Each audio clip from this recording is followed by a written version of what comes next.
Hi everyone and welcome on another transformational, sensational Soulvana webinar. Today we bring you Chi Master Wang, and the topic why you should get excited for this webinar is how to grow younger with Chi.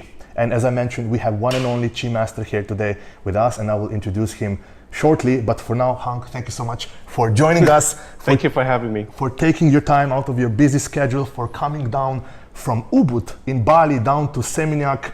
So, dear listener, please get ready, because this is how your life will start shifting and transforming for the better once you start implementing and incorporating all these amazing bits of wisdom and practical tools that Wang will share today with you on this webinar. So, you will start feeling much better about yourself. Now, even if you already feel amazing about yourself today, trust me, you will feel even better after you start implementing all of this. One beautiful benefit of implementing these Chi secrets and these practical tools is that you will start feeling much younger, much stronger, more radiant in everything that you do. You will, of course, have more energy for everything that you want to be doing on this earthly plane. This might be related to your family, it might be more energy for your work, creative creations, wherever you require more energy. As a side result, you will also start feeling so much more confident about what you see in the mirror when you look yourself in the mirror every morning and every evening. And this is a beautiful side effect. Of course, you will start healing and rejuvenating and recovering so much faster in times of various health challenges that you might be experiencing, or that you could be experiencing in the future. And another, but not the least, is also you will sleep better once your Chi starts flowing through your body and mind and spirit in a way how Wang will explain today. I mean, all aspects and dimensions and areas of your life really start elevating in a beautiful, harmonious way. Now, here's what you will learn today, and here why you should be really excited about this. So first, Wang will share the foundations of Chi. Wang will share what Chi really is, what is the difference between having a low Chi versus high Chi, how this impacts our lives, how to enhance and cultivate our Chi, how to even assess the flow of our Chi, and what it even means in practical terms, how to cultivate the Chi. Then we will go into the principles, how to practically cultivate Chi for youthful body, mind, and soul. Specifically, Wang will share some practical tips on how to detox your body, your mind, and soul, so that you can really start radiating in this youthful energy. You will learn how to recalibrate and harmonize your nervous system. And of course, Wang will share how nervous system plays a role in Chi, in our lives, in our health, everything related to our aging. And of course, very practical, we will get very practical. Wang will share a practical daily routine that you can start implementing literally today to start harnessing and getting amazing benefits from all these tools. Now, before we go into the main part of today's webinar, let me briefly introduce you this amazing man and why we are also fortunate to have you here, Wang, right?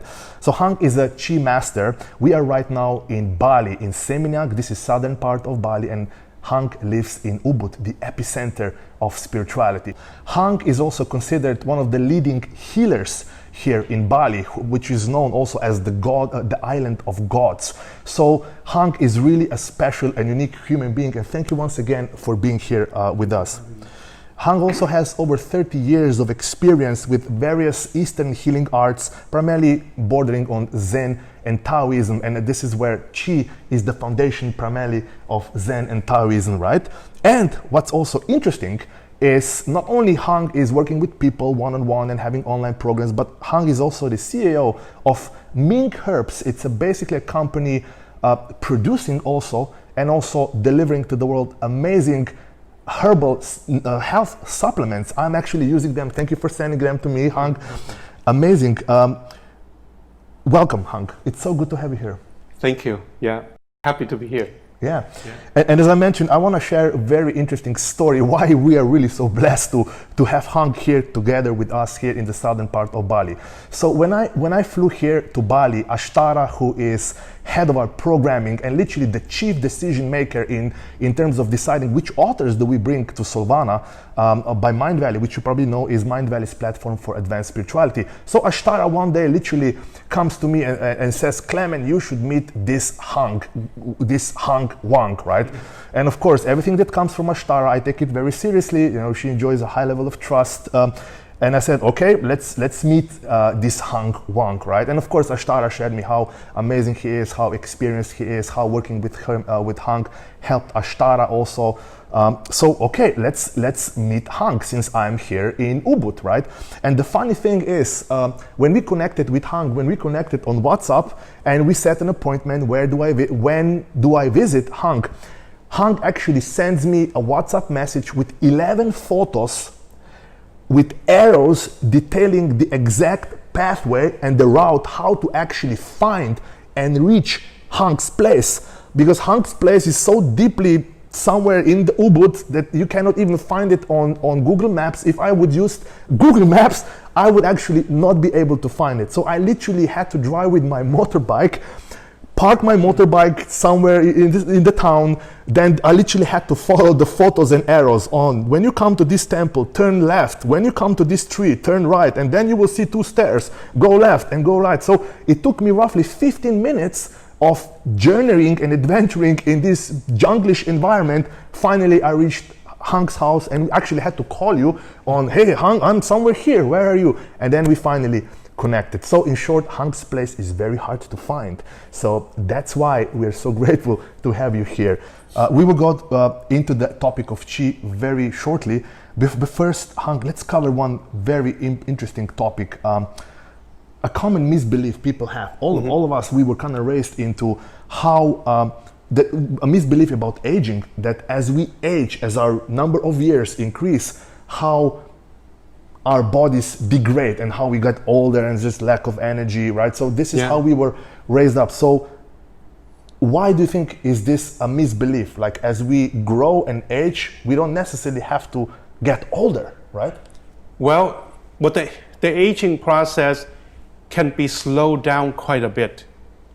And how slow it is, and you can reverse a lot of damages by the level of Qi that you can achieve in your system. So when I say Qi, it's also connected to, like, how clean your tissue is. If your tissue is acidic and not healthy, then even if you pump a lot of Qi through it, sometimes it will speed up the damage. So my way of looking at this equation is really like a complete system of how do you make this physical body, well and moving Qi, and it can regenerate and live on the more positive spectrum of life, right? So in that sense, it's much more consistent, with the thousands of years of Taoist practices. So when we age, a lot of times, well, because also, like in modern times or even in the past, we don't have the culture of how to activate our Qi. Like we don't have the practices, we don't have a system where how do you take a person's energetic field as it is, and then to move it into another state, right? So if you think that, like a physical shell, most people connect to it as the muscles and the bones and the hair and the appearance, but then all of these things are run and or animated by our life force with Qi, and then Qi itself is conscious. So it means that our level of consciousness is very much dependent on how much Qi moving through our system, how much or how open our system is to allow Qi to flow through, right? So you kind of look at it from the outside of the system, or you can look at it from the inside of the system. So in the Eastern, kind of like a Taoist practice, they really emphasize, on this idea of having a clean body and then training your chi. And it's possible, kind of like, you run so you can run faster, or you lift weights so you can have your muscle becoming stronger. So there's a way, like they call it Tai Chi or Qigong or meditation, in which you cultivate your chi so that you get more of it. Amazing. And what's also fascinating about the concept of chi is that recently, like modern science discovered that everything is just energy, right? Sure. But what's fascinating that ancient traditions knew this for thousands of years, right? Yeah, this is where it gets really, really interesting. Which brings us on to foundations of chi. So in layman's term, our audience is quite advanced, but if you had to explain chi to a small child, I'm not saying that there's a small child, the listener, just what is chi really? Chi is energy. Well, in the modern day, how we are kind of trained, the idea of energy, is something that you can get from a can of Red Bull or a cup of coffee, So caffeine and a lot of these other things are considered to be stimulants of the nervous system. So you drink it and then you feel more active, but then a lot of that activeness is a stimulation of the nervous system. So when you live this way for a certain period of time, the system have a tendency to burn out, because you're overstimulating your body.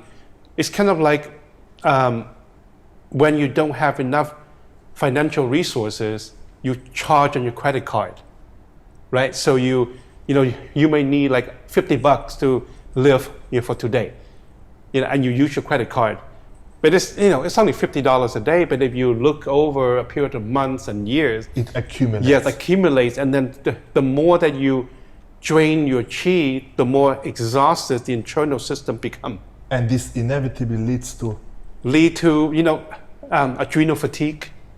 Right? And then lead to the body basically falling apart because it doesn't have resources to maintain it.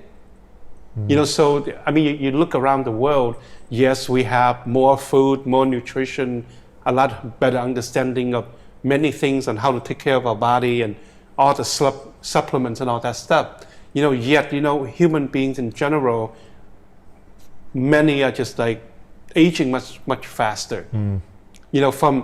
And a lot of this is just you drain out the internal resources. So if you're looking from the Eastern perspective, like for thousands of years in Chinese medicine, in Ayurvedic or Siddha medicine, they are more concerned about the strength of your internal organs and your glands and the level of chi that flow through those, versus how big your muscles are. Yeah. They don't really care that much about your muscle. And then some people could be really big physically, but then they're hollow on the inside. Yeah. So there's a lot of these kind of a factor happening. Yeah. I would say that the core reason why people break down is because the internal chi get depleted.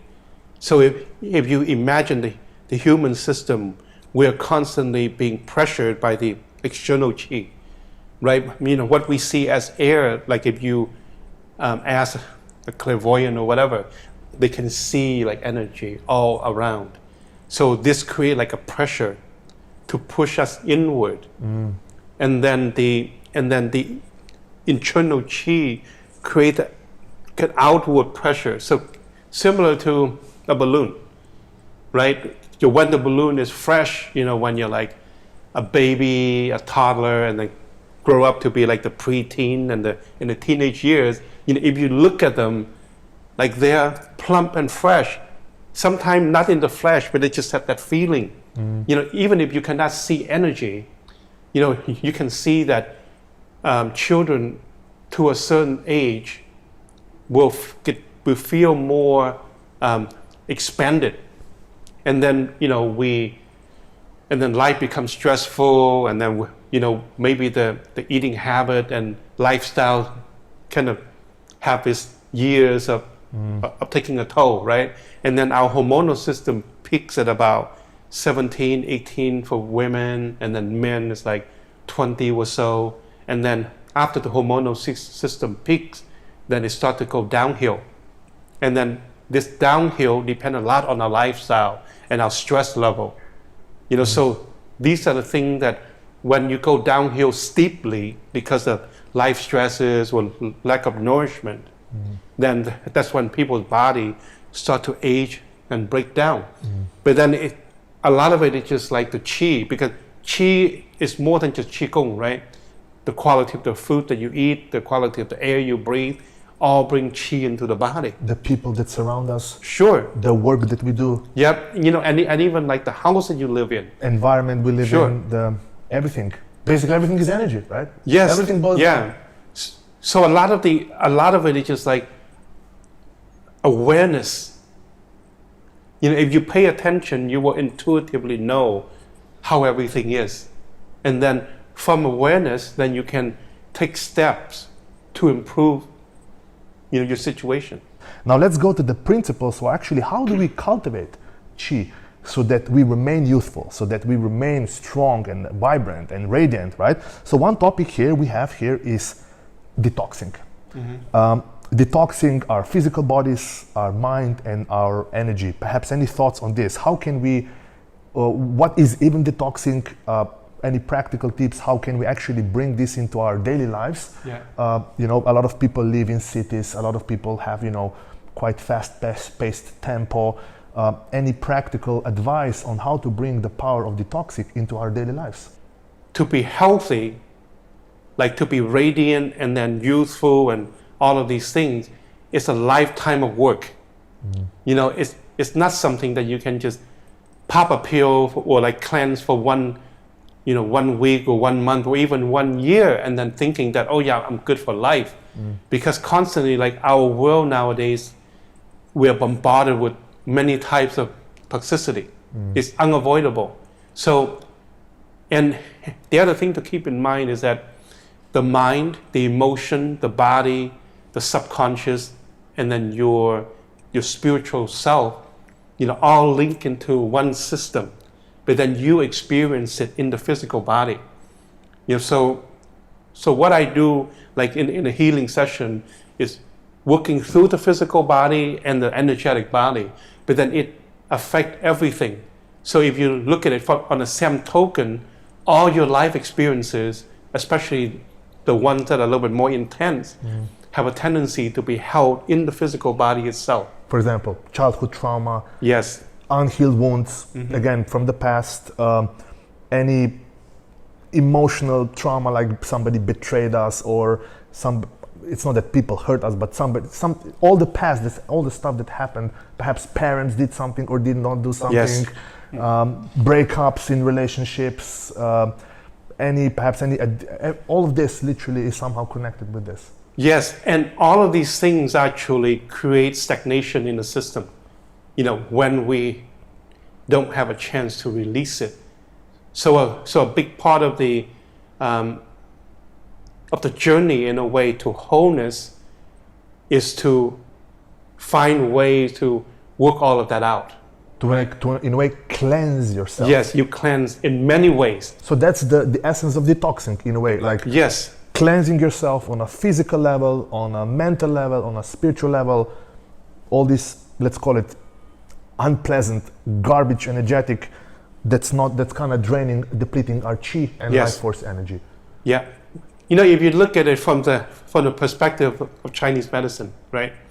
So Chinese medicine have the 5 elements, and each one of the elements have a pair of internal organs. So let's say the liver and the gallbladder is connected to the emotions of anger, frustration, irritation. So many people, when they start to detox the liver, whether you do like a olive oil flush, or I have created a couple herbal formulas to help you to cleanse the liver, gallbladder. People usually, some of them will feel a little bit pissy. They don't know why. They just feel like, I'm a little bit irritated and edgy. I want to do something. But a lot of it is just the the organ itself get triggered, and then the emotions get expressed. Because a lot of things are held in the body, right? So, I've been working on the physical body itself for like 20 years. So I have a very fluent understanding of what's going on. So people hold whatever they hold in different parts of the body. So, and then your system will kind of walk into a state of homeostasis because its primary job is to adapt and survive, right? I mean, even if you go into a Chernobyl, your body will say, okay, adapt and survive. Because if that's the environment that you're in. Yeah. So, Hang, you mentioned one word, homeostasis. Yeah. What is it and why it's important? Okay. Homeostasis is basically like a state of balance that your body always will try to achieve. Like I said, even if your reality and how you interact with it change a lot. Like, let's say you have a death in the family, a death of a husband or a child or parents, a little bit less intense than a husband or a child or a wife or whatever. And then you hold that emotions in, and then it gets stored, like in Chinese medicine, sadness and grief was stored in the lungs. And then heartbreaks, usually connected to heartbreak, is stored in the heart, right? So you see, like when people are more sad, their posture start to change. Because the lung points and the heartbreak is in here. So and then, if the person does not go through the process of healing, of releasing these things from their body, they eventually slump over. And you see like a lot of old people, they're like, totally and there's no space. There's no space to breathe and to let go and to bring things in, because you're full. You're just full of the wrong things, and then therefore it kind of influences not only health but the state of happiness and everything, and productivity, Sure. creativity, relationships, the quality of sleep. I mean, everything. So what kind of struck me, Hang, when you shared how in Chinese medicine and Eastern medicine, how emotions and qi are somehow then stored into various parts of the body. This inevitably means that, let's say, when we are experiencing, let's say, stress or anxiety, which are by far the most common unpleasant emotions that the modern world we are experiencing with them. This, if we are not properly detoxing and working on this, on releasing, and this inevitably gets stored somewhere in our physical bodies, in some of our organs. And then if we don't work on this detoxing, inevitably this leads to illness, this leads to degradation, this leads to accelerated aging. Literally. Sure. Well, stress and anxiety connected to the energy of the kidneys, because the kidneys have the emotion of fear, right? So, and that's where, like, when people in extreme fear, their legs feel weak. So the kidney and the adrenals control the hip, the knees, and the ankle. So basically, from your hip down, and that's where when people in so much fright, they get paralyzed, right? So, but then more often, in the modern day, we experience like low-grade stress, finances, relationship, especially now with all the things that are happening in the world, people just experience this low-grade stress in general. And what it does is that it wears down the system. So your adrenals and the kidneys in Chinese medicine is connected to your lower dantian. So there's like, Chinese medicine have three field, kind of like three power centers in the body. One is the lower dantian, middle dantian, and the upper dantian. So this is where your system stores your life force, and how much mojo or how much like money you have for your system is stored here. So through like a chronic stress or whatever, you start to lose these resources, and then that's how most people start to become weak, because your adrenals support all the other organs, including your brain and how you digest food and how you can go to the toilet easily or not easily. all of that is supported by your kidneys' energy. So it's a very important process that the source that control your life force is being drained because life is in such a way.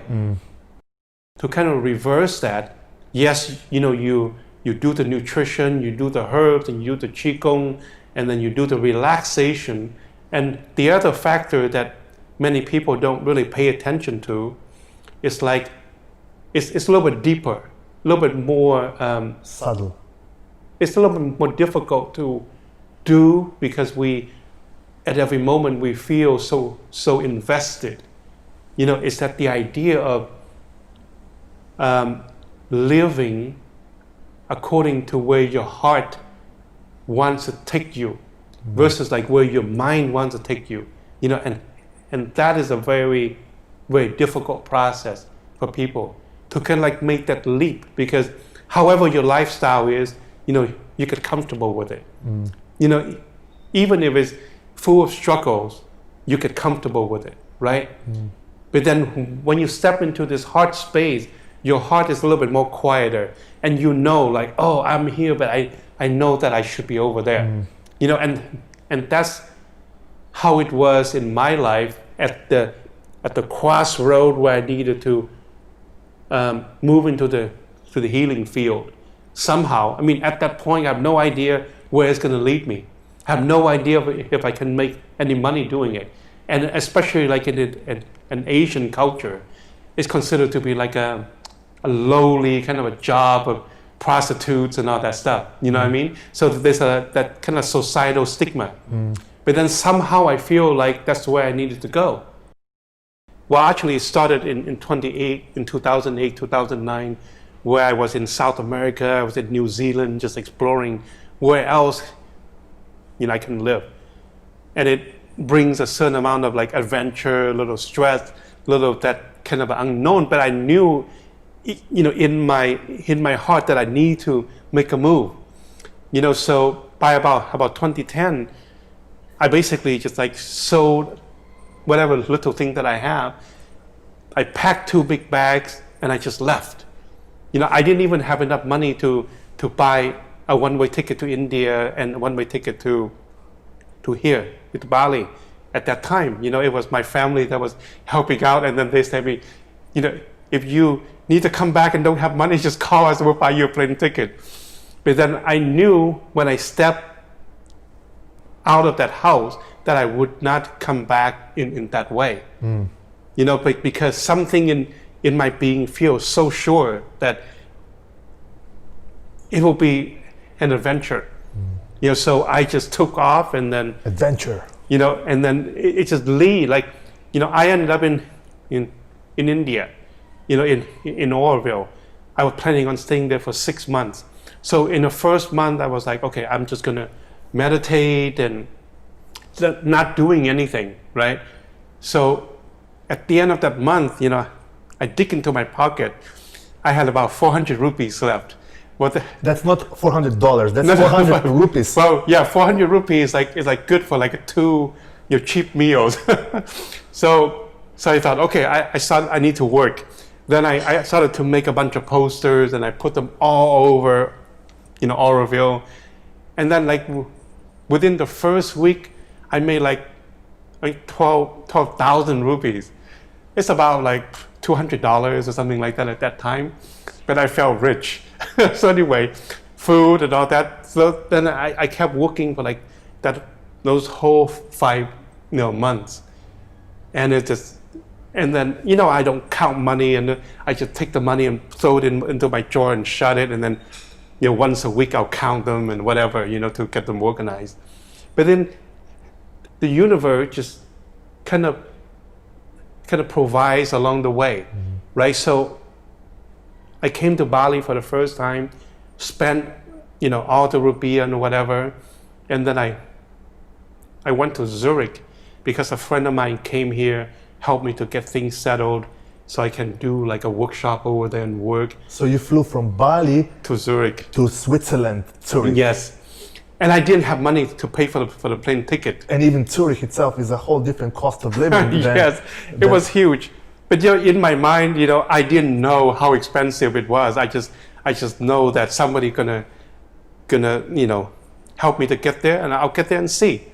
So I arrived like on a Tuesday, and I have a workshop scheduled for that Saturday, and I didn't have any money.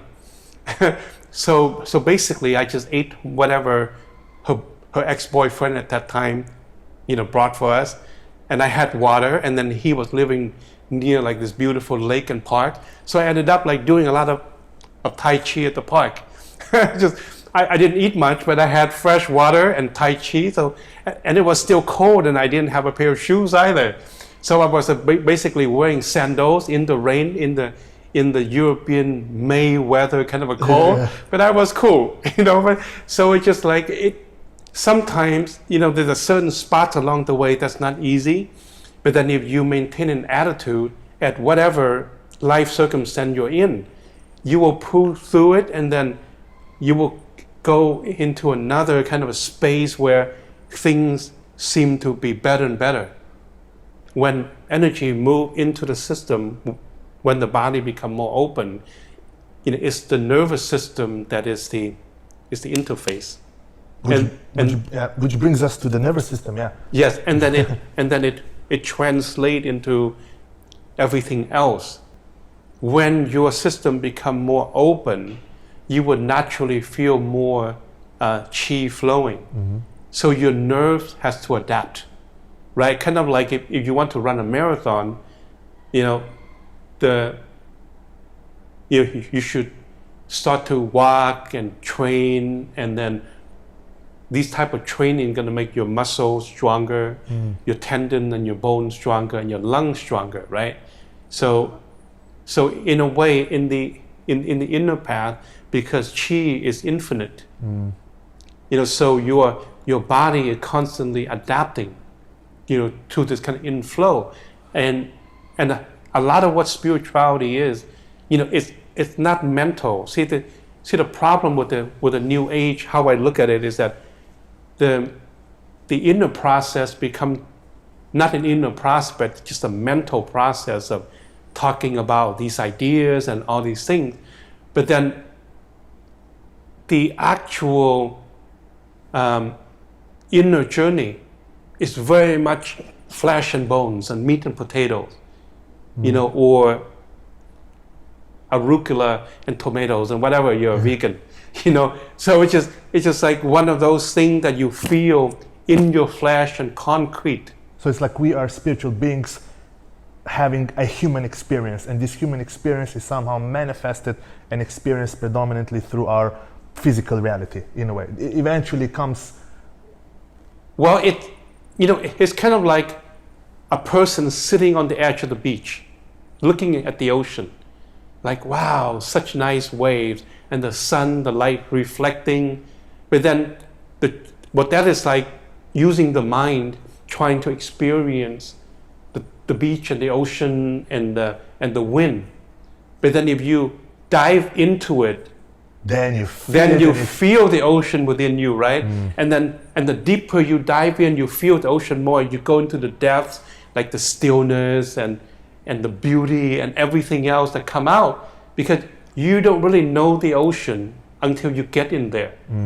So that is the shortcoming of the modern kind of like New Age spiritual movement, because we're just like looking at the ocean and say, oh yeah, I know everything about it. That type of an attitude. And then, you use all these fancy words and phrases to just, have it dressed up. But then you don't really know, like in the old days, and that's why, like, if you look at some of these spiritual masters and yogis, they're like fewer and fewer of the high level ones anymore. But like in the old days, I mean, they have a presence. They have that state of chi, right? Like when I was living in Los Angeles, I know of like this, he's like an American Swami, like one of the real ones, not somebody just put on a robe and call themselves a Swami. Like in the 60s and 70s, he was in India, meditating in the Himalayas with all the other Indians that belonged to that group. So he's like became a Hindu, meditate seriously. So after like over 10 years of sitting there meditating with all these guys, one day they all got up and said, we're going to go up to the high mountains, and we don't think that you have it to live up there. That was how serious they were, right? So they told him, why don't you go back to America, meditate, and do the best you can. So he was just being humble, and he listened to his teacher and said, okay. So he went back to the U.S. So anyway, fast forward to like maybe about 2007 or 8, we have another Indian friend that created a Hindu temple on the west side of LA. So he had like an open house or whatever, like the first ceremony. So I came a little bit early. I went into this room with all the shrines and all that stuff, and then this Swami was sitting there. So I just went inside, and it's just my habit. I just sit there and meditate with him. And the whole time there was this almost like not heat, but like a burning kind of a radiance that just flow into my body. It's something that I'm very familiar with because I have been to India. I meditated in some powerful kind of like spiritual master places. So I recognize that force, and that would only happen, if his body his energetic field is more developed. If he's just in the mind, nothing radiates out. It's just the mind trying to, understand and trying to read some books, and a little bit more dry. And this man, I ran into him like a whole bunch of times, and there was only one time that he talked. Because most of the time, even within the city, he's in silence. He would communicate through energy, not through... No, he wouldn't talk in general. He would just be. Yeah, so like if I ran into him at the farmer's market, I started to talk, he said, and then I understood he's just in the silent state. He didn't want to talk and didn't want to do any of that stuff. You see, Hang, that's why we are so happy to have you here, because we have you talking right now. That's amazing. That's a blessing for all of us. Thank you, dear listener, for being here, and thank you, Hang, once again. Amazing. Yeah, feel free to continue. What I'm trying to emphasize is that the more real inner path is really about the transformation of your being, right? So within every human system, we all have the seed, like the source, like, if you want to put it, the divine or the God or whatever, it's already inside us. So a lot of the actual work is to clear our system. You can call it detox. So you use the herbs, like the Taoists use a lot of herbs to support their body so that they can be strong, and then to cleanse. Because you have to remember thousands of years ago, they still have to deal with infections and all that stuff, right? They don't have to deal with the kind of toxicity that we have today with chemicals and pollutants, but then they still have to deal with a much harsher natural environment. They don't have these kind of like super fancy houses where with AC. Yeah, the environment's isolated. Yeah. I mean, they are actually living in nature, right? And then with all the bugs and all that stuff, and the infection rate is quite high. And so they use herbs, they meditate, they have all these kind of different practices. And then now we just have more of a layer where our lives and structure just more complicated. So in a way, it's not so difficult. It's just also a matter of like getting into that space of setting priorities. Yeah. So let's get into practicalities. You shared some truly remarkable golden nuggets here. How can we actually apply this to our daily lives? Let's say, when we have either our own businesses and or jobs or responsibilities, in today's modern life, what can we do, for example, in practical sense, to cultivate our chi, to make it flow, to detox? Is there anything, perhaps, let's say mornings, for example? I would curious, how would you construct a perfect morning routine?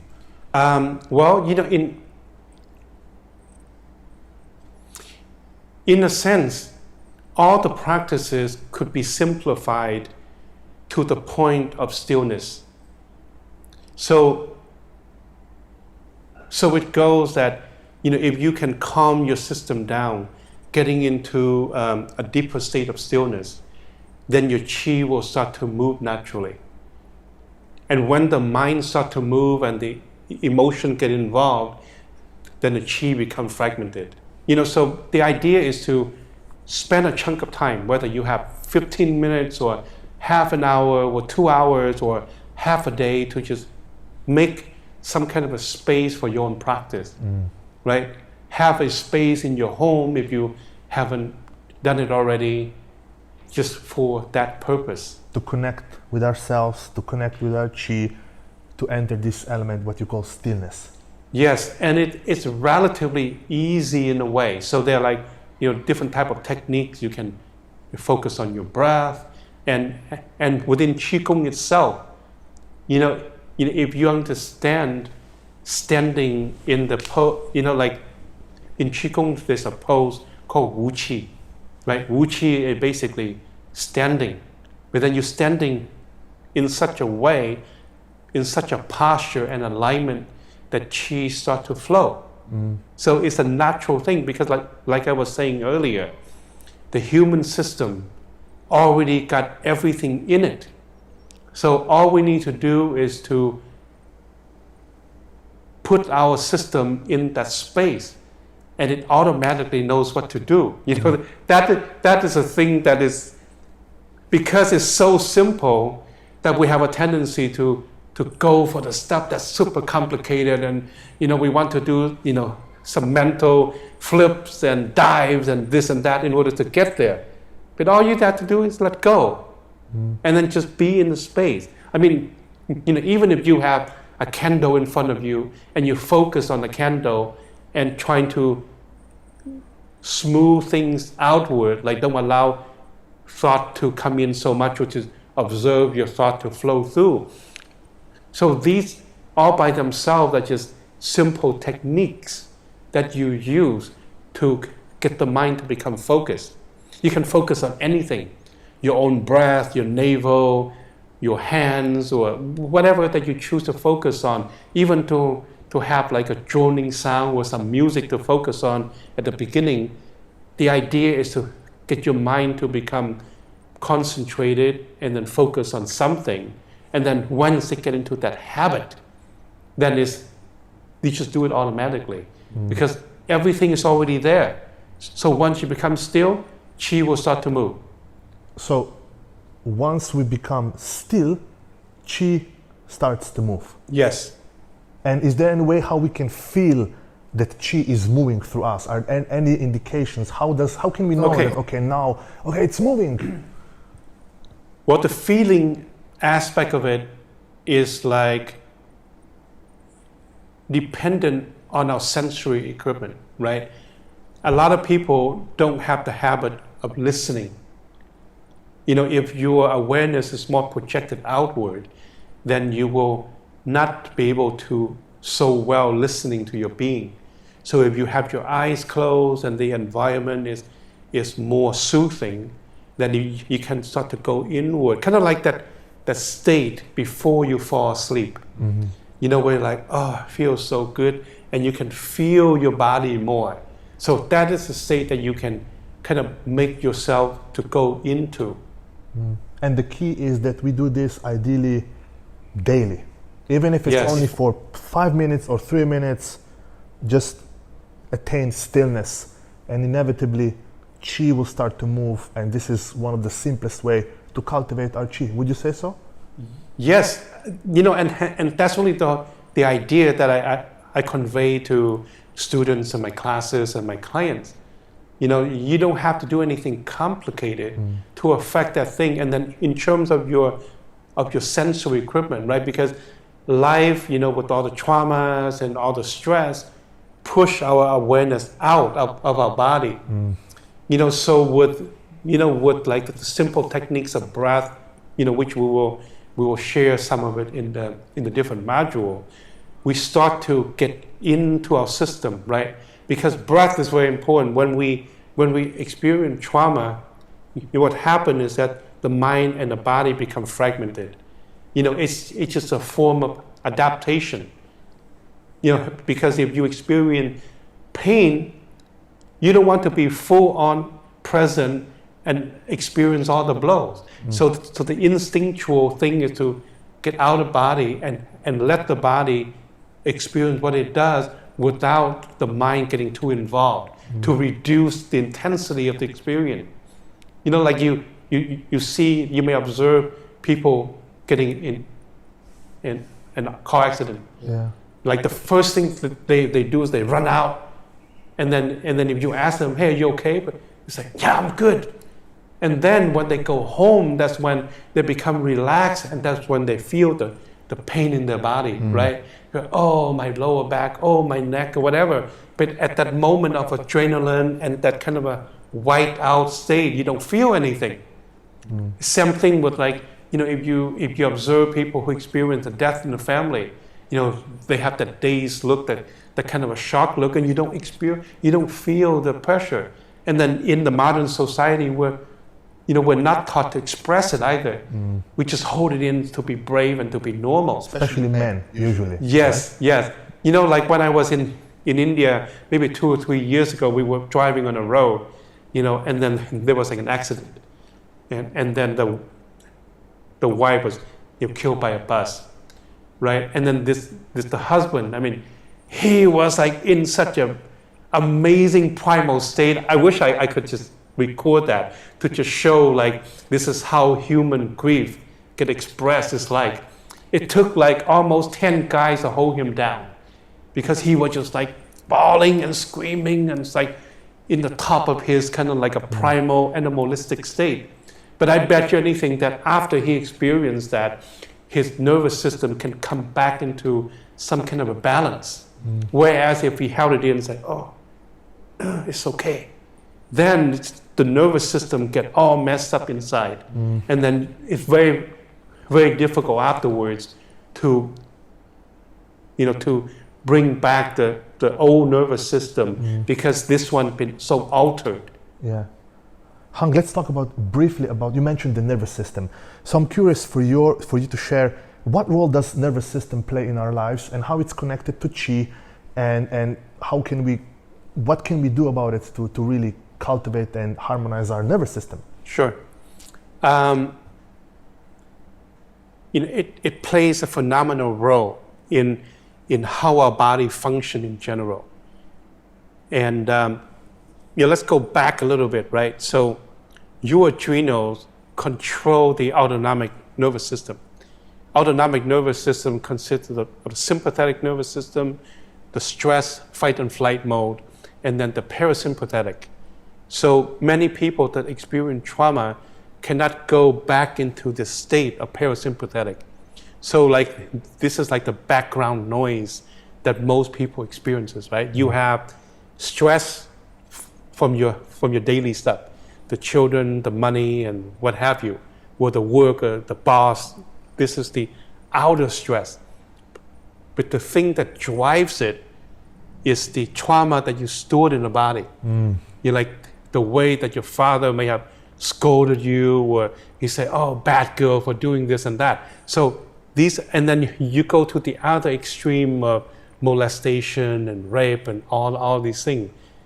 For both men and women, right? So all of these things are like, make your body like this. Stuck. Yeah, kind of like, and then you add it on to all of these other things, because let's say, when we don't experience trust, that is reflected in every aspect of how we interact with other humans. We just lack that trust, right?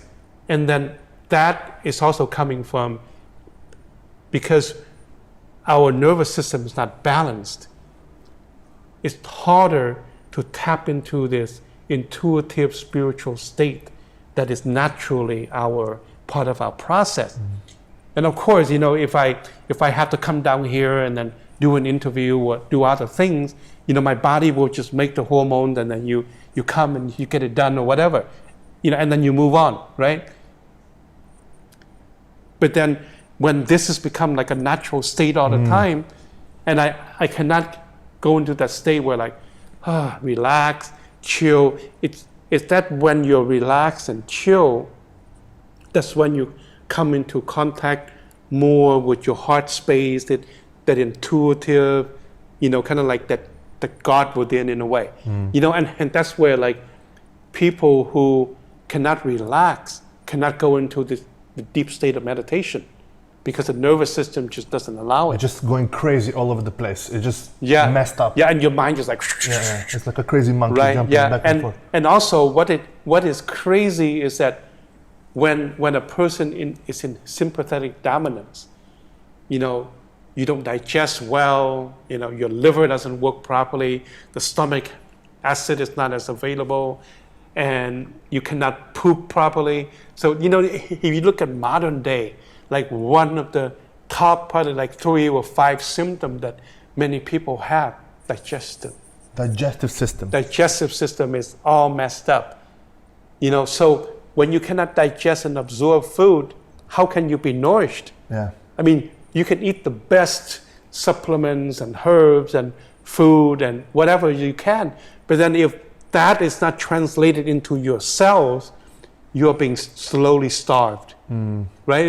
It's just another way of looking at it. And depleted of minerals, vitamins, all the nutrients that the human body really requires to live well and radiant. Yes, and then all of that translated to what happened is that people spend tons of money eating well and all that stuff.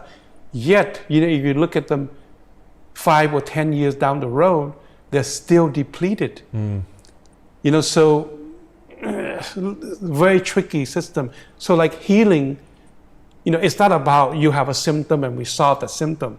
You have to go back deeper and deeper into the core of like, wow, your nervous system is really out of balance. Then you have to look at like, how do you rebalance that, right?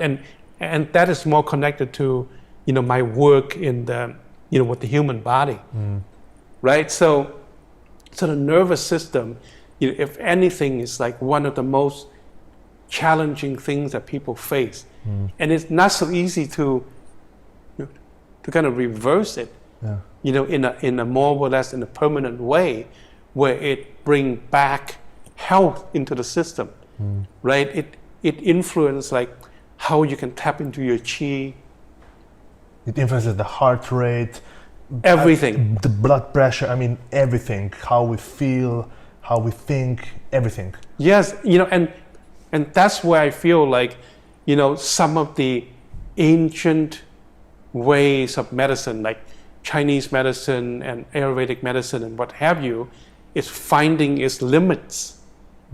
I mean, you could give the herb to calm it down or calm down the nervous system, whatever, but then you're not addressing the core issue of like the nervous system being out of whack, right? There are ways of healing it, of course, but then the limitation of the old system where it used to work is not so well working anymore. So what would you think is the next thing after this? If this one is not working anymore, as you said, is there anything else that we can practice or that we can implement in our daily lives? Yes. Well, there are things that are helpful, depending on how wound up the system is. I mean, if you notice, like in a global trend, right?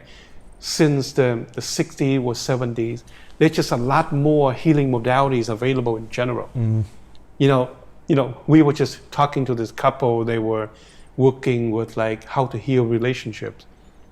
And then to heal the relationship, you go back to whenever things happen and then how each person kind of interact and express themselves and why does the person express and act a certain way. So everything eventually lead to childhood, birthing, the parents and ancestry, whatever. So you have to go back into the deeper source. And then what happened to us along the way that make us go, life is so tough. This kind of like break up the stagnation that blocks the chi flow. Yeah. It's just another way. Like so in the nowadays, you just find whatever is available in your environment.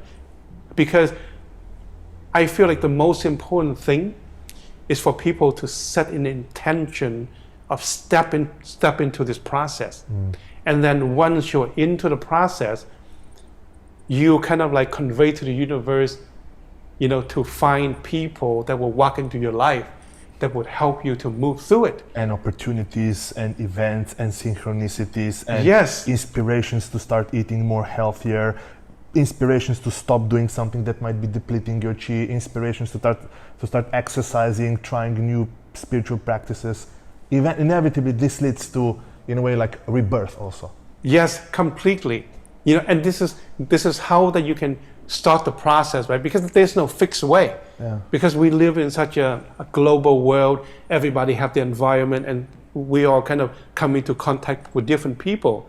So through this process, people just come into your lives. Like in the first 5 years or 10 years when I first started, I met so many people along the way. And I'm always like, okay, work on me. I want to see like what you do affect my system. So I just dive into it, and then I met like really interesting, sometimes strange modalities, whatever, but it's okay. A lot of it really is about tapping into our chi, right? Because the chi is like an infinite resource that we can tap into, knowledge and creativity, and even like happiness and love. It's just a level of chi that we kind of arrive at. Because when we don't have chi, we feel like a little bit flat, and the emotion is not so available, and our inspiration is not good. So when we have an abundance of chi, then we create, we do this, and we're loving life. Loving life and being happy is not about what's going on out there. It's just a state that you feel, and doing something that bring kind of like that stimulated joy. Now, dear listener, now it's time for you to experience some Hang's magic. What Hang will demonstrate you now in person are a couple of Qigong movements that you can start using literally right now. In fact, you should try them right now if you can, to actually start cultivating, activating, and really harmonizing your inner Qi. And these are some really powerful movements, and Hang will show them to you right now. Welcome to the Qigong practice of balancing and expanding your energy. The whole idea about Qigong practice, there are 2 or 3 elements. One is stillness, and then the other 2 that's connected to stillness is the movement of Qi in the body. Okay, so these 2 are connected. So I'm going to show you how to place your feet and your hands and your knees and basically all the joints. So all the joints, see them as doorways through which Qi flows through your body. So if you imagine like when people get old, the first thing that happens is that the joint get locked up, right? And then slowly, as the system get more locked up, you become more stagnant. So it's very important to keep the joints open. And in the training of Qigong in particular, there's a way of placement of our body that makes the energy flows more harmoniously versus, if you don't have the proper type of a placement, then things will get a little bit more heavy and blocking. So first, at the feet. Very important to keep your toes and your heel on the same line. So for women, your feet should be the same width as your hip, and for men, the feet should be the same width as your shoulders. Your knees should be slightly soft. Never lock your knees, because once you lock your knees, then you prevent the flow of blood and qi up and down your body. And tuck your tailbone down, while you stand. Okay, listen, keep your upper body straight, but not in a stiff manner. The whole idea of training in Qigong is about relaxation, about letting go. So you only use enough strength to keep your body up, but no extra tension. It's actually a very challenging process for many people that will take some years. to become aware of the level of tension that one holds in the body. So a lot of the training is about letting go. And the more that you can relax in your body and let go, the easier it is for qi to flow. So, and then in regard to your wrist and your elbow, so basically your wrist will help to lead the movements. If you imagine, if you just raise your arm while your hands are relaxed and your wrist is leading, you can practice it now. And then when you lower it, if you turn your palm up and allow the lower part of your wrist to lead your hand down, you will feel that your arms will feel lighter when you lift up, and then sink down. And then you can try to lift your arms up while your hands are horizontal, and your arms and your shoulders feel much heavier. Okay, so these are the little tricks of how the body can move efficiently with the maximum amount of lightness. And then it's really simple in a way, because if you can maintain this kind of relaxation and lightness, then your body will move qi. So what you do when you train is that you focus your mind on the palms of your hands, because the mind needs something to focus on, right? So once your mind can focus on a single point, then automatically your whole system's energy will come into the center and become more harmonious. And then your training will magnify the amount of qi that your body is capable of moving. And this is where, if you train very persistently over a long period of time, you'll be able to move more qi in the body. Just like if you train lifting weights or running, the more that you train, the stronger you'll get. Okay, so let's go on the practice side.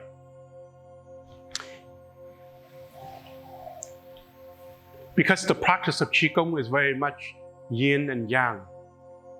You go from the state of void, and you can call it source, the original source of creation. And then from there, from the void, you have yin and yang, which is the polarity of creation, the positive and the negative pole. So in the training of Qigong, you would always start in a yin posture, where the side of your feet touch. And when this happens, then energy starts to flow a lot more harmoniously in your system. And just stand here for a short while. Lean your body forward slightly, but not too far forward. And press down on the ball of your feet. When you press down on the ball of your feet, you will experience a reverse push upward from the earth energy.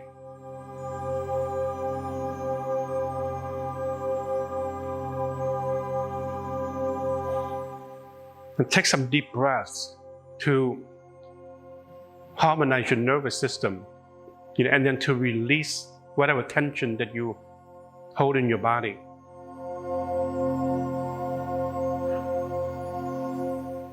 And usually when you train on your own, you will stand here until you feel like your body is in a state of relaxation and harmony. And then when you're ready, you would open your feet slightly. So for men, same with the shoulder.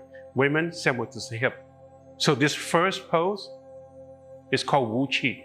It literally translated into state of void. So what I do with this stance is an amazing stance to help you to root your energy into the earth. So I press slightly on the ball of the feet. Allow the back of my knees to be slightly soft, Tuck the we're going to tuck the sacrum down. And from this, if you stand properly, you should feel strength and power of your lower body root into the earth. And then from here, allow your upper body to be straight. It's a process of stacking. So if you look from the side, your ear should be in the same alignment with the middle of your shoulder. And the middle of your shoulder should be in alignment with the middle of your hip. And then the middle of your hip should be in alignment with the middle of your feet. And you can kind of see yourself in a full-length mirror of how you stand. So in order to make this stand possible, then you have to lean your body forward slightly to align these 4 points in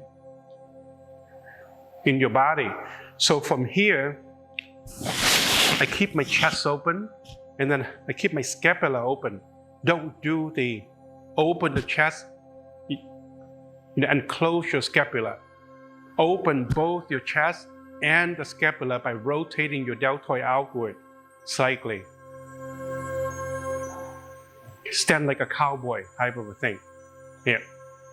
And then allow your neck to be straight and your chin slightly tucked. And then this is a stance of Wu Qi. So just stand here for a while.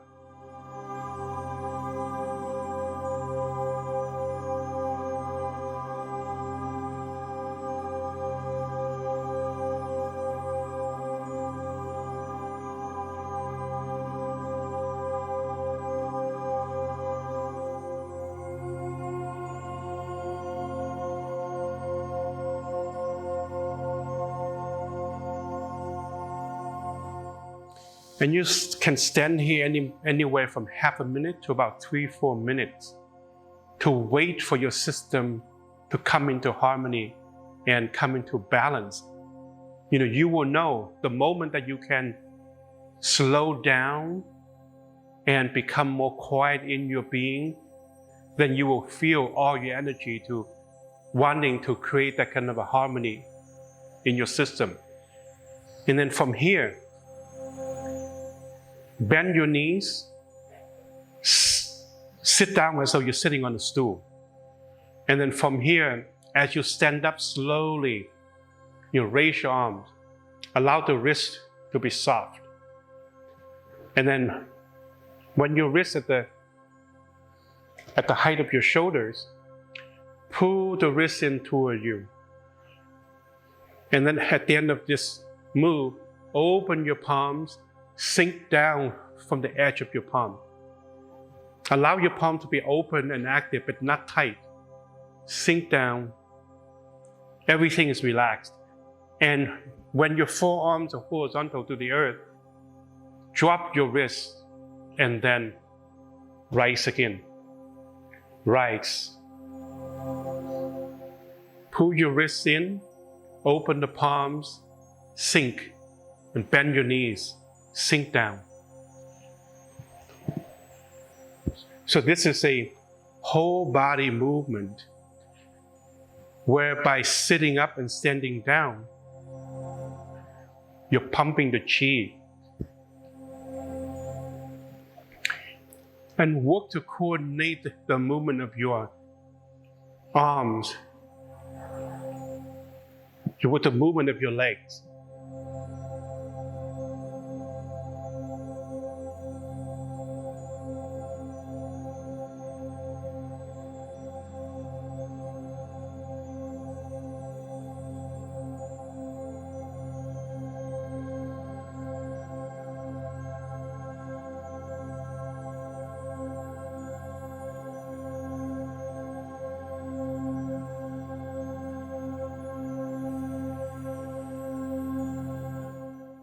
And then at the end of this movement, sink your palms down.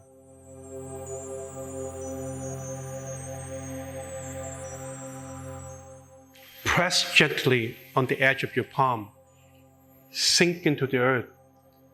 Extend your arms from your shoulder joint, like outward. So you wrap your arms around the front of your body, as though you're hugging yourself, and you sink down.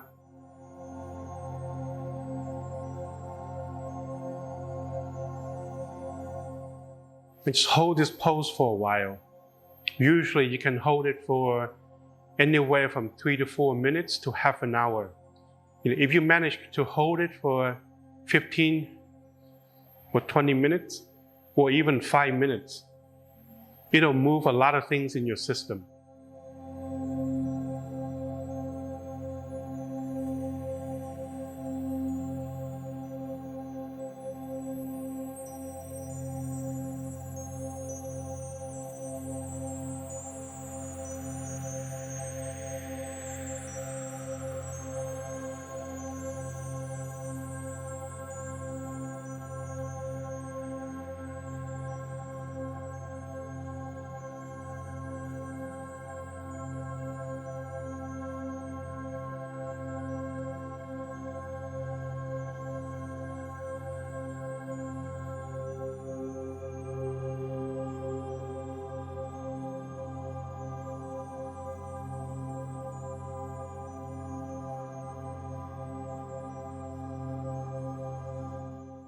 Then when you're ready to close this pose, stand up slowly and then move your arm back to the side in the Wu Qi pose. And don't move. Try not to shake your legs and do any other movements. How you open the exercise and close the exercises are very important in maintaining how the Qi can stay integrated in your being.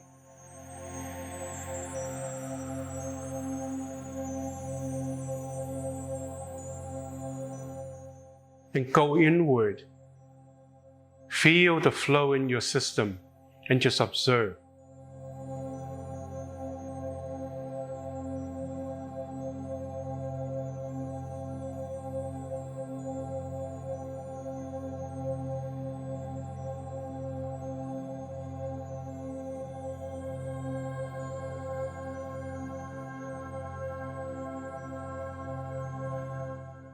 And then from here, hands in front of your chest.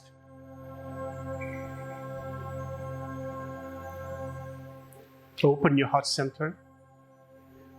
Bend your knees, squat down. Don't fold your back. Squat down. Scoop up some earth energy. Bring it to your power center. Your power center is slightly below your navel. And then open up your power center. Sweep your arms up. And gather some heavenly energy. Bring it to your heart center. Open. Squat down. See how the very subtle movement of how I turn my wrist downward and my palms upward. Bring your wrists together in this way. Turn the palms to inside toward your body. Bring the energy up to your power center. Open. Here, I turn my wrists again, my palms upward, sweep the energy up into the heavens, and then bring down some heavenly Qi. Open.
And when you're ready, the next time you stand up, hold your power center. Again, extend from your shoulder joint, wrap your arms around, turn your palms to face your power center right here.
And then when you're ready, slowly step back into Wu Qi. Try to maintain the same poise.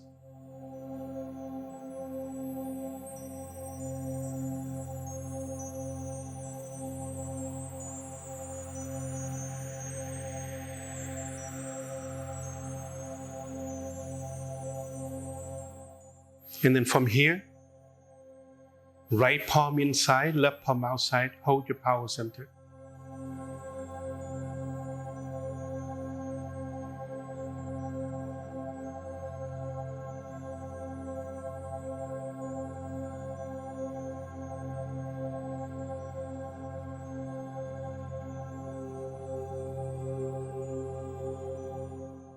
And then make those small circle clockwise around your power center.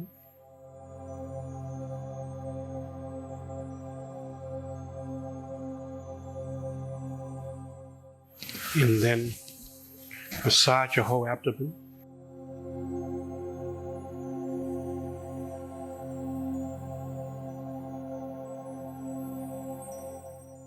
Then reach your hand to the back, massage your kidneys.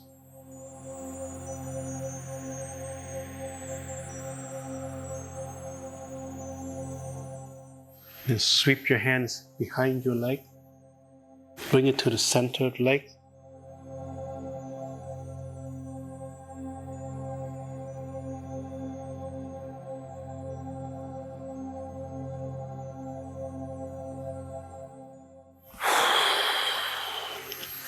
And do it 3 times. Then sweep the energy off you. From here, feet together.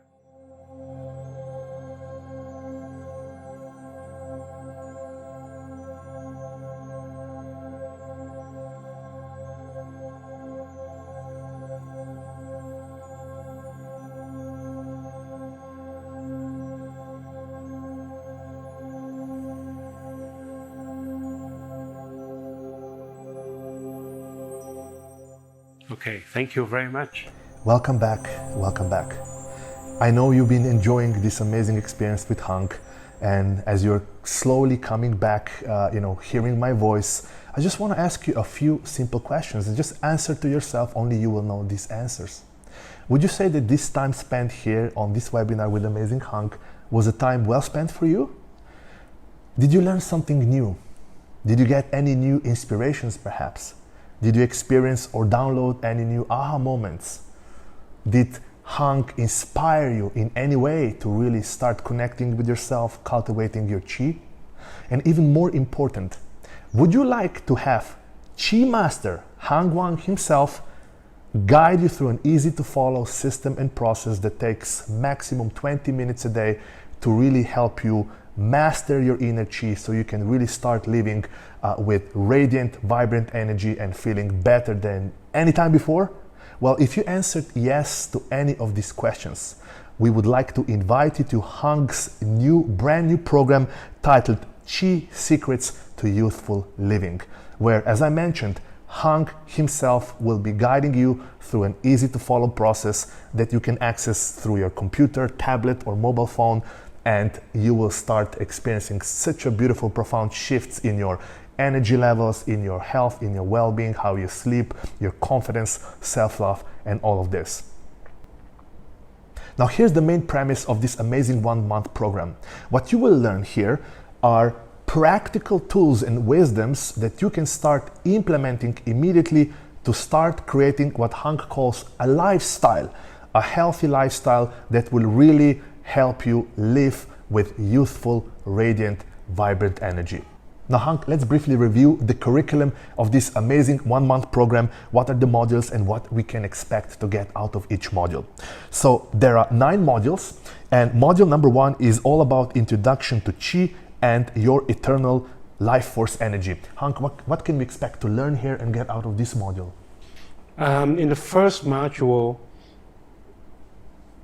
explains like Chi itself, what it is, and the feeling of it is very important, that when you have the experience of it, to just stay calm and be an observer, and then don't panic or get too excited or whatever. All of these things and the expectation of it kind of sometimes will shut it down. So you kind of like wanting to be like sitting on the beach, observing yourself, having this experience, but not get involved in it.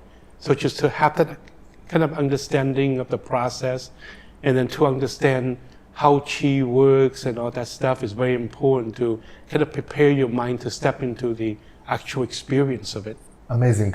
Now, one important thing about this amazing journey that we call here Soulvana journeys is that how each module is structured and organized. So every module, Hank himself will be teaching you. So we call this lesson days. This is where you learn. This is where you expand your knowledge and understanding and your wisdom of the concepts that Hank you will teach.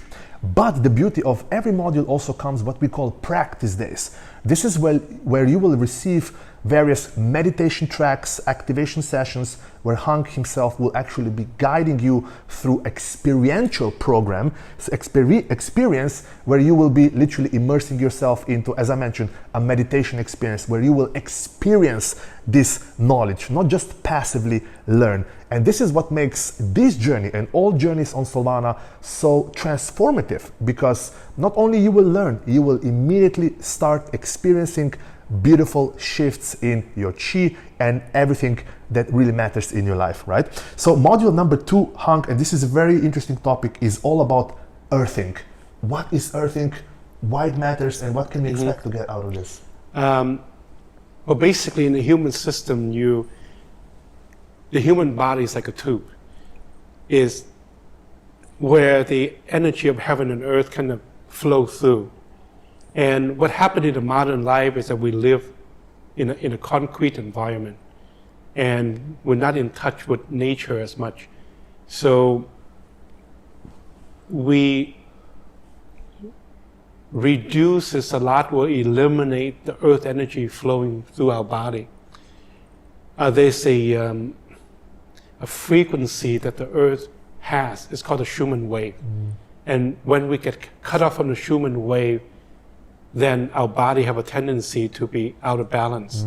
You know, and that's where, like, you know, if you go to the park and spend some time there, or go to the beach and swim in the ocean, afterward you feel regenerated. And that regeneration is from your body becoming more balanced, as become in a way one with the energy of the earth. So it's about connecting with amazing energy of planet Earth and Mother Gaia. Yeah, basically. And when we're isolated from it, especially if you live in an apartment or high rise or whatever, you look a lot more further away from it. So earthing you can do by being in nature, or like if you do some of the Qigong movements, you know, miraculously, I have done it at airports and high rises. Somehow after you do the practice, you feel much more grounded, much more centered, and the system become more energized in general. Amazing. Amazing. So get ready to connect with planet Earth. Amazing. And as I mentioned, not only Hang will explain how to do it and why it matters, but you will also get tools to actually do it. Now, module number 3 will be all about amplifying your life force energy. Any thoughts, Hang, on this? Well, you know, ultimately, the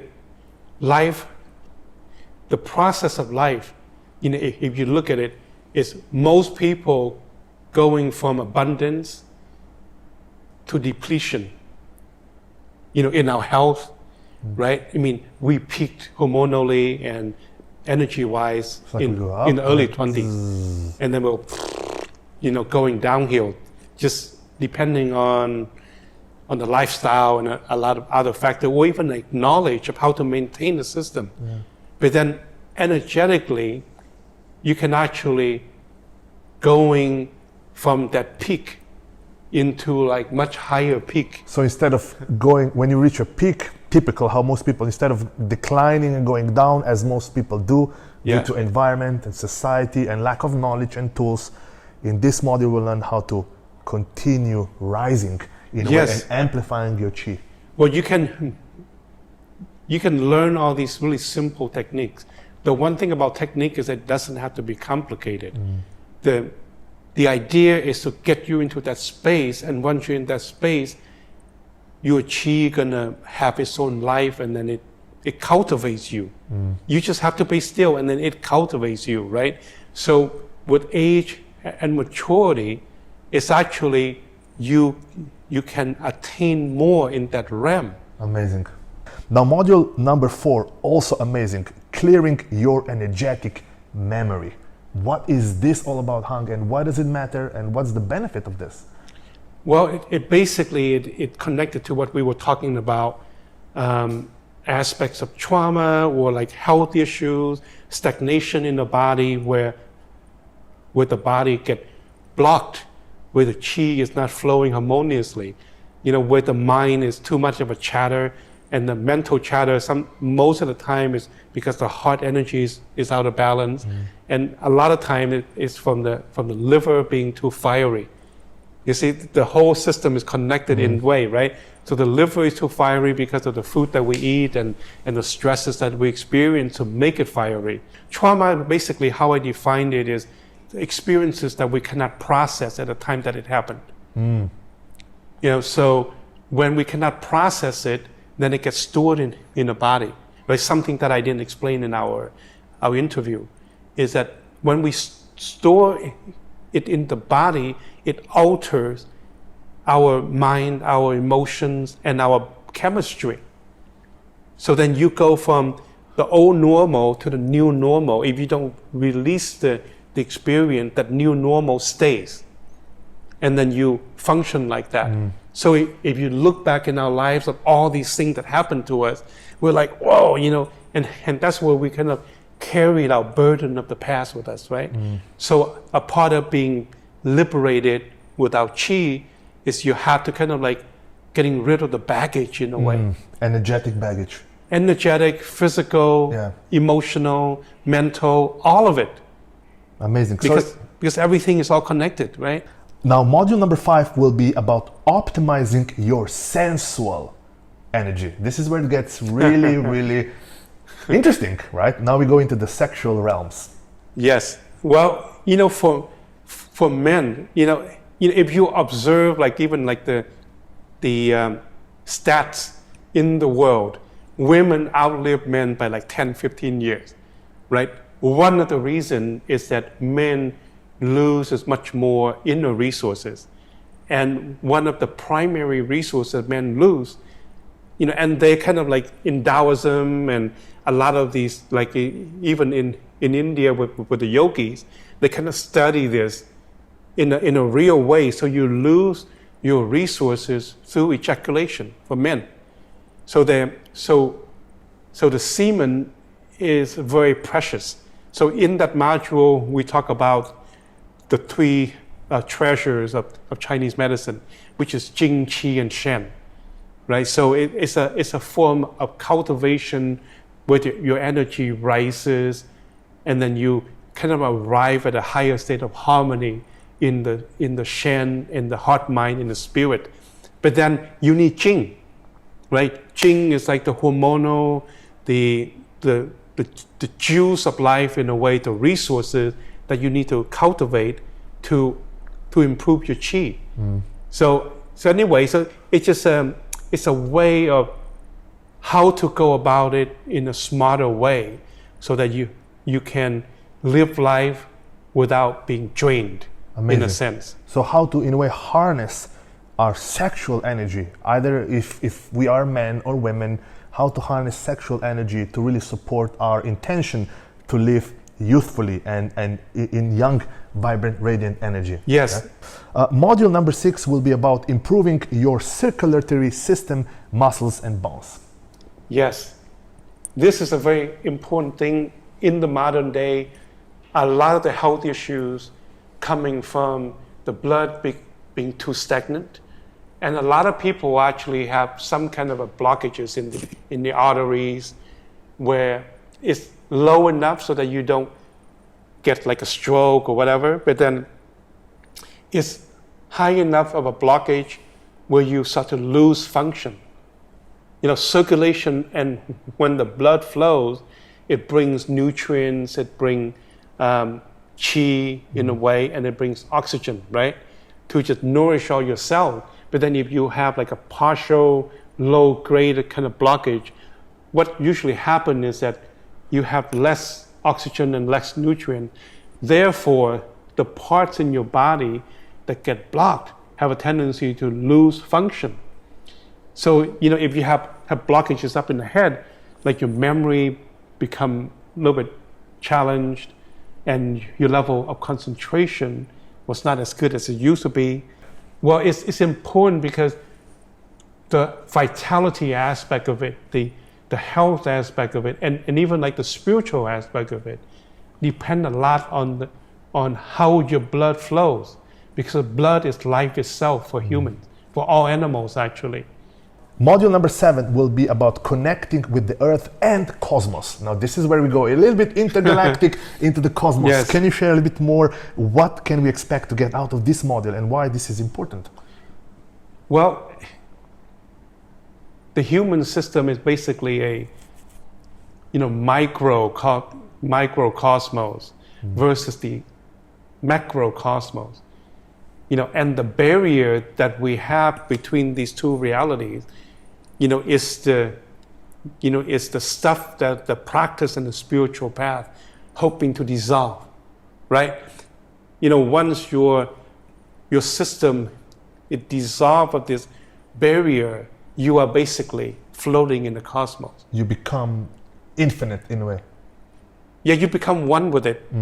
In the sensation of it, and in the whole energetic, your body, a big part of the inner path. Where I don't like to use the word spiritual path because it's so watered down. But a big part of the inner path, is to make your system porous. And we are how we are because of all the walls that we erected around us. So it keeps us isolated from the outer reality, right? The outer kind of cosmic energy. So the inner path is designed to kind of dissolve all of this. We're kind of trapped in our mind. And then we're just like, crawling around like little animals, trying to figure out what's going on. But then once this veil, in a way, kind of breaks down, it's like, whoa, we are here. So it's actually quite simple in many ways. It's not complicated, it's not mystical, and it's not full of like, you need to pay me $10,000 for me to show you this kind of like secret or magic something. Everything is in there. It's just a matter of like doing the simple things to move it. And that's another amazing uniqueness and benefit of this particular journey and all journeys on Soulvana, is that they actually help you go through the program, stick to the program. We know that the most online courses have very low completion rates. And the magic of this particular journey is that it will help you, guide you step by step, and stay on track, literally day by day. And it only takes 10 to 20 minutes a day. So you can really get the best results from this program and actually also complete it. That's how it is designed. Now, module number 8 will be about living in harmony. People may have heard about the idea of living in flow, right? So the idea is sound, but the practice itself of like to be in flow, you basically to just let go and open up your field. So, it basically, that's kind of how I live. I don't really try to do anything. That's part of the funny thing of doing things. So I see myself as the one who just transcribed the moment into something, whether it's to create a formula because it's time to do it, or like, had I met Ashtawa 2 or 3 years ago, when she asked me if I wanted to record, I would probably tell her no. Because I'm not interested. It was only she stepped into the situation at a time that I had been ruminating because there's a higher force that said, it's time for you to become more public. I mean, you have to understand that I've been hiding in my cave for quite some years. I don't talk about these things that much, and I don't, let people know where I'm at the moment in time. Module number 9 will be about how to deepen your practice. As Hang mentioned, eventually everything boils down not just to knowledge, but to experience and practice. Hang, any thoughts on this final module? Yes. Well, the thing about practices is that I would say that most people just kind of gliding through the surface, learning this, learning that, and all that stuff. And it's a very mental process. It's kind of like, oh yeah, old news, let's move on to the next thing. Where I find success in the practice is that you do the similar and the same things on the surface, but then you just allow that force, the energy that you tap into to take you deeper. So it becomes like a lifestyle. I mean, if you look at meditation, all you do is sit there, right?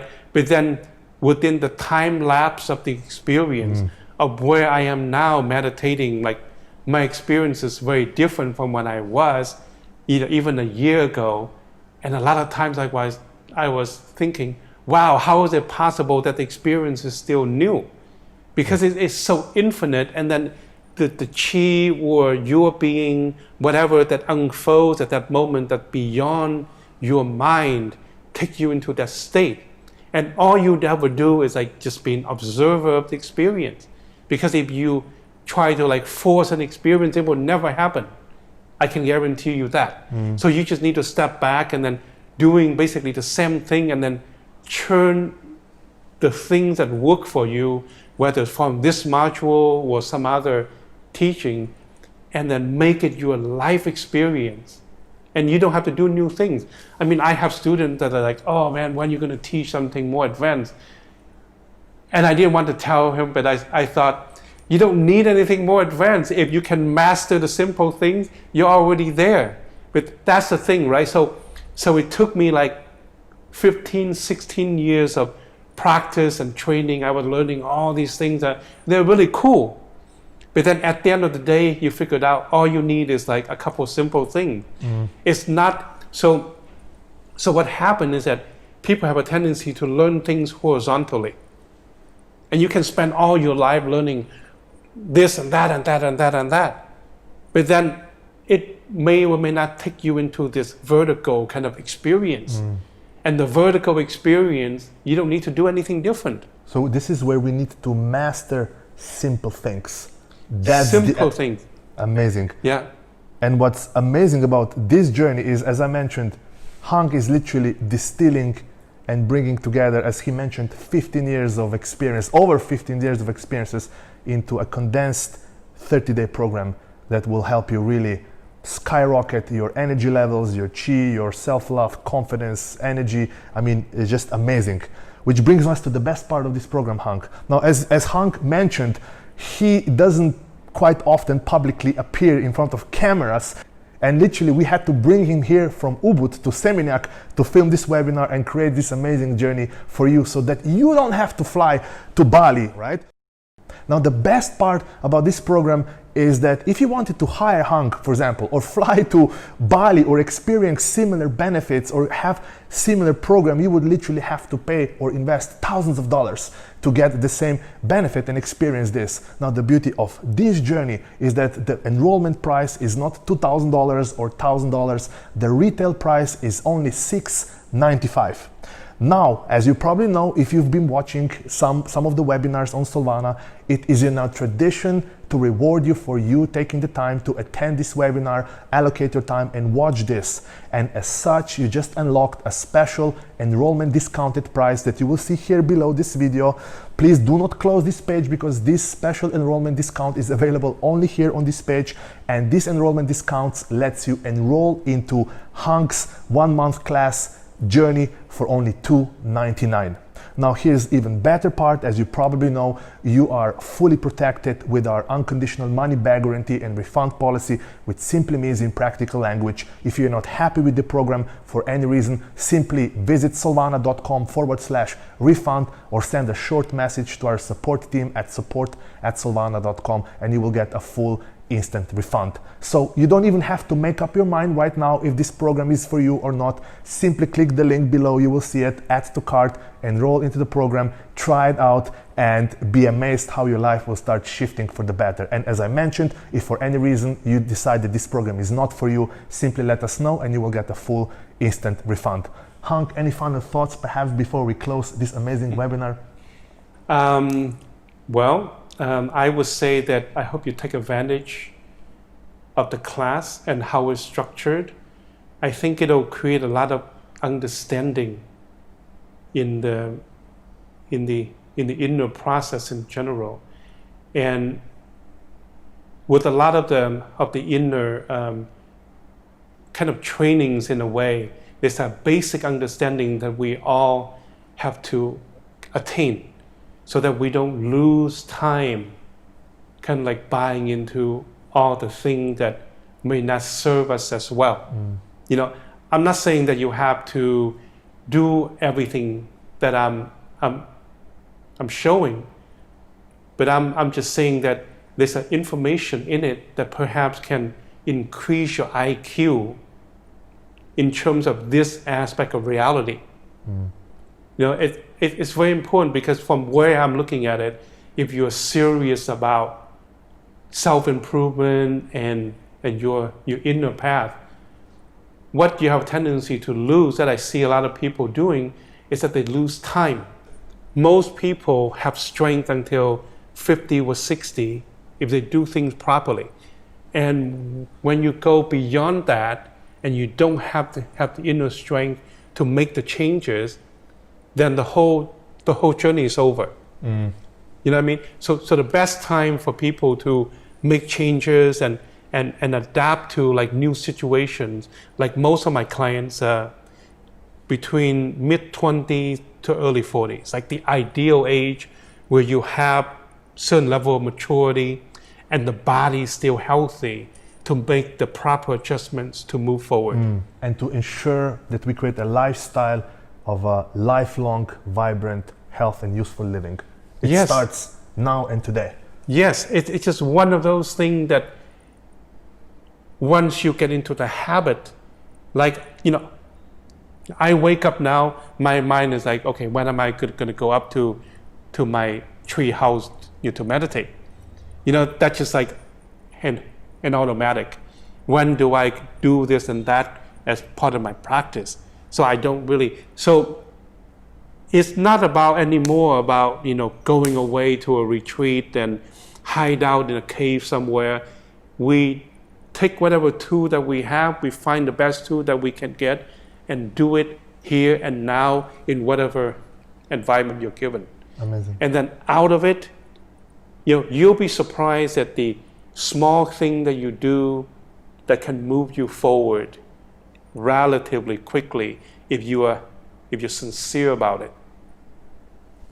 And this journey will help you exactly this. Start moving you forward and higher in simple baby steps, and you can start experiencing results really fast. Hank, once again, thank you so much. Thank you so for much being for here. this. Thank you for taking the time to coming down from Ubud here, being here in front of the camera. And dear listener, thank you for taking the time to watch this webinar. I know you find it highly useful and practical and inspiring.